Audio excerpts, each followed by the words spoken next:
in him all the fullness of God was pleased to dwell. This is poetic perfection.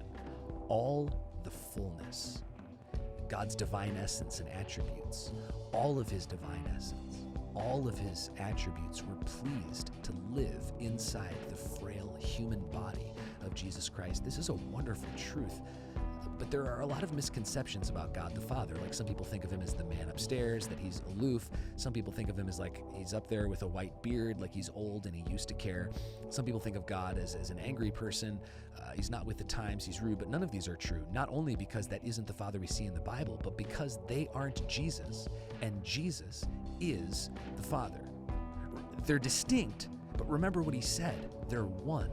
Hebrews says that Jesus is the exact imprint of his nature, all the fullness of God. Do you know Jesus? You know the Father. Have you felt Jesus' presence? You've felt the Father's presence. Have you seen Jesus work? You've been and seen the Father work. All the fullness of the Father was pleased to live in Jesus permanently.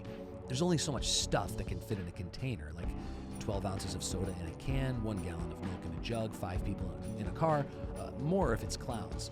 Only so much stuff can fit in your pockets without ripping. It's one of the great divine mysteries that God stuffed all of his fullness into the skin and bones of a human frame. Like, how did it even fit in there?